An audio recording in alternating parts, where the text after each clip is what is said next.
There's a lot to digest and a lot of voices to be heard. Stick to the frequency that amplifies these voices, stories and reports that make the difference. This is Agidigbo News, 88.7 FM.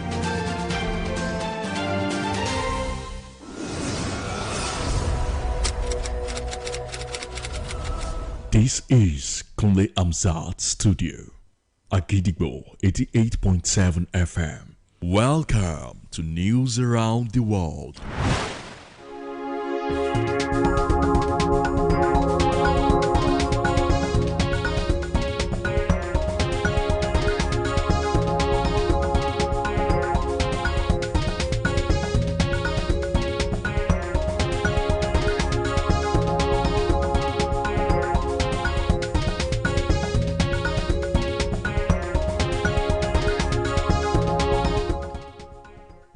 Very good evening to you, and you're welcome to News Around the World on the most listened to radio station, Agidigbo 88.7 FM Ibadan. I am Wuraola Yusuf. The headlines: Shetima orders respect for Dangote's investment to protect Nigeria's future. Ibadan residents struggle as cooking gas prices skyrocket. France and fresh political crisis as Prime Minister quits after 26 days. Georgia blocked Trump from sending the National Guard to Oregon again. Rodri pulls out of Spain's squad after latest injury setback. And now the details. Vice President Kashim Shettima has urged Nigerians to respect and protect the multi-billion-dollar investment of Africa's richest man, Aliko Dangote, warning that safeguarding such ventures is crucial to securing the country's economic future. Speaking today at the opening of the 2025 Nigerian Economic Summit in Abuja, Shettima described Dangote as an institution and a pillar of Nigeria's economic development, stressing that the $20 billion Dangote refinery, with its 650,000 barrel per day capacity, is a national asset, vital to Nigeria's growth and global competitiveness. The Vice President made the remarks against the backdrop of last week's industrial action by oil workers under the Petroleum and Natural Gas Senior Staff Association of Nigeria, Pengasan, over the alleged sack of about 800 unionized employees at the refinery, which was later suspended following the intervention of the Minister of Labour and Employment, Mohammed Yungiadi, and the National Security Advisor, Nuhu Ribadu. Shettima said the billionaire industrialist deserved collective support for choosing to invest heavily in Nigeria rather than abroad. The Deputy Speaker of the House of Representatives, Benjamin Kalu, has said that Nigeria needs a constitution capable of allowing its democracy to thrive. The Deputy Speaker, who also doubles as the chairman of the House Committee on Constitution Review, made a declaration at a consultative session with the national chairman, secretaries and women leaders of the registered political parties in Abuja today, as he told his audience that although the nation has witnessed a giant leap in its democratic journey since 1999, more needs to be done to make democracy work, and not only on paper but in reality, for the benefits of Nigerians.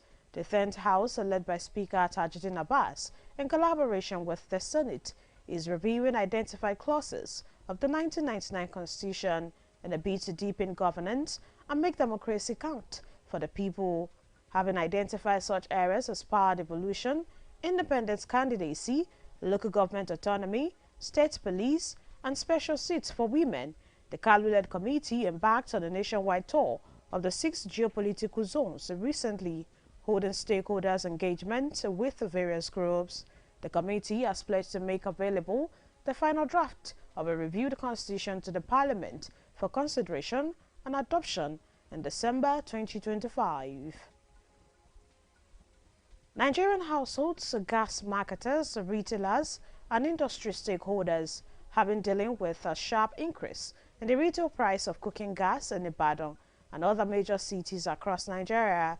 The situation has disrupted homes and businesses across the country as people struggle to refuel their cylinders at exorbitant prices. Eyeballs have been raised and tongues have been restless on the cost of the hike and the price of cooking gas. Agidigbo FM News correspondent Akojopo Ishola reports. Many families and businesses in Ibadan and other parts of the country have been experiencing the scarcity and rising prices of liquefied petroleum gas, LPG, otherwise known as cooking gas. Recently, cooking gas has become an essential household energy source in Nigeria. However, since the shortage, households have been forced to alternative sources of energy. According to reports, the scarcity and hike in price of cooking gas was caused by disruption in supply as a result of an industrial action by Pengasan. While the strike was resolved, the distributions in supply chain has caused long queues at LPG filling stations with inconsistent prices across the nation. Speaking with Agidigbo FM News, a gas plant operator who pleaded anonymity stated that the issue started with LPG scarcity, which later resulted in increase of the price. We have been trying to get this for a while now. I think last week when there was strike, stuff, so we are not able to buy some food. So I think this week when the goods come, so we are going to increase the price as well. A well-meaning Nigeria, Mrs. Rachel Folorunsho, speaks on the increase in price of cooking gas while experiencing the pain of Nigerians. If you see the way people were running helter-skelter yesterday to refuel their cylinders, you will pity them. They want us to return to using firewood. The government should help us as the price has increased from 900 to 1,500. On her own part, a businesswoman urged the government to find a lasting solution to the problem. And number two, the government really needs to help us in this increased gas price and scarcity, because we are not able to refill our cylinders, and even if we refill it, it is expensive and it does not last. While this scarcity and increase has caused a lot of difficulties for households and some businesses nationwide, the citizens call on the government and stakeholders to ensure steady supply and fair pricing of cooking gas to make living standards affordable for all. Akojopo Iroyin Pelu, Agidigbo FM News. The Speaker of the People's Parliament, Honorable Segun Okunbayi, has urged Nigerians to appreciate and celebrate their teachers for their tireless effort in shaping lives and building the nation's future. Speaking on Agidigbo 88.7 FM's people-oriented program, Shokonwa, today, on the occasion of the Teachers' Day celebration, Honorable Okunbayi emphasized that teaching is one of the most demanding yet noble professions, noting that teachers play a vital role in discovering and developing the potentials of their students. The Speaker of the People's Parliament also commended teachers who continue to impart knowledge and guide students despite the challenges they face, including poor welfare and inadequate working conditions, and further noted that teachers should not be overworked or made to serve till old age, but rather be given time to rest and continue mentoring young people after retirement. Honorable Okunbayi, however, concluded by encouraging society to value teachers more, describing them as builders of destiny who deserve recognition, respect, and support for their selfless service. Thrift wears, popularly known as Okirika, have become a common choice for many Nigerians seeking affordable yet quality clothing. At a time when the prices of new clothes continue to rise, thrifted fashion offers a practical solution for individuals and families trying to manage their budgets while still dressing well. These second-hand clothes, often imported from different parts of the world, are available in various grades and styles that appeal to all age groups. Agidigbo FM News correspondent Ifejesu Aderibigbe reports on the trend of thrift clothes. Thrift wears are often regarded as the layman's clothing due to its affordability and student-friendly prices. Most students rather go for it as a result of its uniqueness and durability. Most of them find it very affordable and quality. However, some are skeptical about these wares owing to the fact that it has been previously worn by strangers. Speaking with Agidigbo FM, a thrift store owner, Adedikwe Christiana, mentioned both the positive side of thrift and also the struggles involved in being a thrift vendor. It gives students like the opportunity to have quality affordable wares. Like, thrift wears usually have like new unique designs, and they're usually like cost friendly and and affordable for students, and it's not easy to like take pictures or even iron those wares and all, compared to like the other Nigerian made that I sell. You can always repeat design because they repeat designs, and also you can just take one pictures and be using it to like sell 10 products. But for thrift, you usually have to like take every item's pictures one by one. In an interview with Agidigbo FM, a student, Akintoye Ayomikbosi, discussed the bright side of thrift, describing it as a very affordable option for people. I think the fact that it's getting more popularized to the extent where people now have to put expensive tags on it, or like, repurpose it into thinking it's like really high fashion, whereas it's basically for people who could really afford expensive ones. In a separate interview with Agidigbo FM, Adewale Peace explained how she views thrift wears, describing it as both unique and versatile. It's not that expensive compared to original wears. I think it's okay, and student can easily get it. Thrift wears are widely known to serve the public due to its pocket-friendly prices and affordability, especially for students. Ifejesu Aderibigbe, Agidigbo FM News. And now it's time to link up with our United Kingdom studio for the foreign news. News from Kunle Hamzat studio, Agidigbo FM, United Kingdom. I am Olushola Damilola. Conservative Party leader Kemi Badenoch pledges to stop illegal migration to the United Kingdom, speaking during the party annual conference on Sunday, although she promised to carry out United States Immigration and Custom Enforcement style deportation if she wins the next election. Badenoch, who was elected to lead the party last November, ended her speech acknowledging there was a mountain to climb before the election, but asserted to be up for the fight.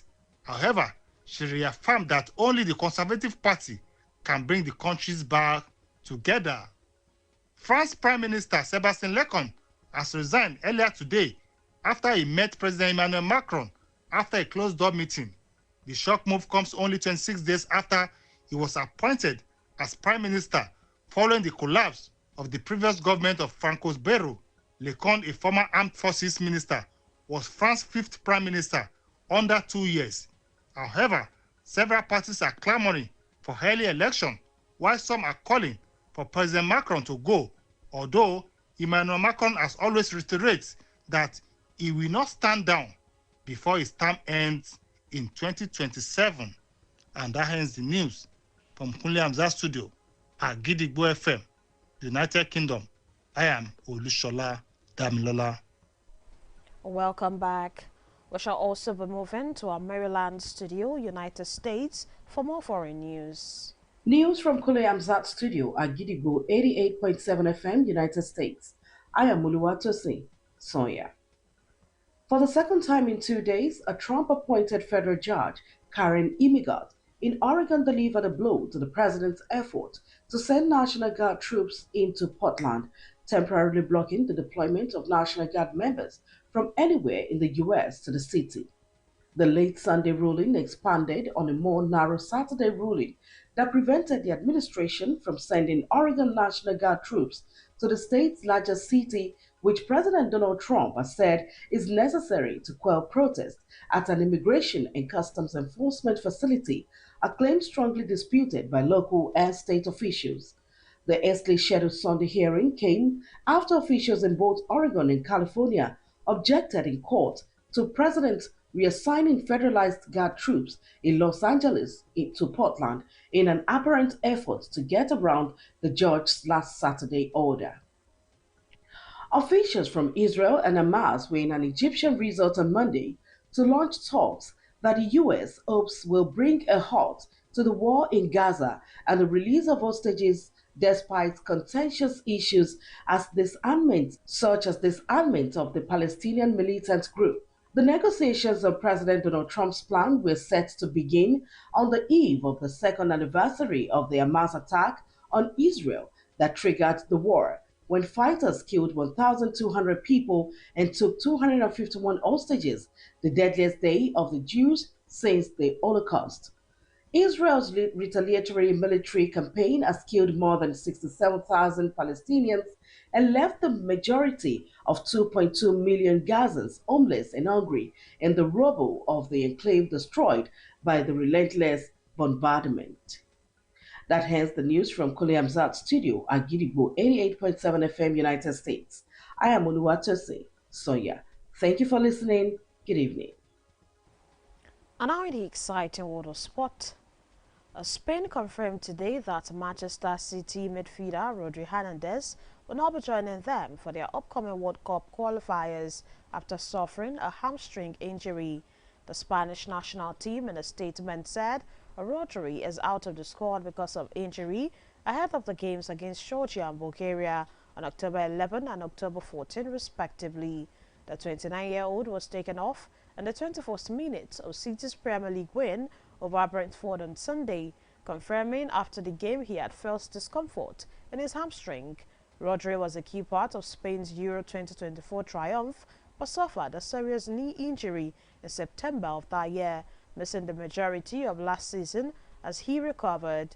However, Spain did not say if they would be calling up another player in place of the 2024 Ballon d'Or winner, but on Sunday, Coach Louis selected Celta Vigo striker Borja Iglesias to replace injured Barcelona star Lamine Yamal. To wrap up the news this evening, here is a recap of the headlines. Shetima urges respect for Dangote's investment to protect Nigeria's future. Ibadan residents struggle as cooking gas prices skyrockets. France in fresh political crisis as Prime Minister quits after 26 days. A judge blocked Trump from sending the National Guard to Oregon again. Rodri pulls out of Spain's squad after latest injury setback. And before we go this evening, here is a quick tip. Teamwork is the secret that makes common people achieve uncommon results. Finally, we have come to the end of the news around the world on the most listened to radio station, Akojopo 88.7 FM Ibadan. I am Wuraola Yusuf. Thank you for listening. Good evening. News is information, and information is power. At Agidigbo 88.7 FM, we bring the news from top to bottom. The Oyo State government has said the over 1.5 million out of school children. We give you reports from Oyo State. The Oyo State House of Assembly has called for thorough investigation. The Southwest in Nigeria and the rest of the world. Has clarified that the body did not receive any cash support from international development. Trust us to keep you informed every hour, every day. Agidigbo 88.7 FM, the people's voice.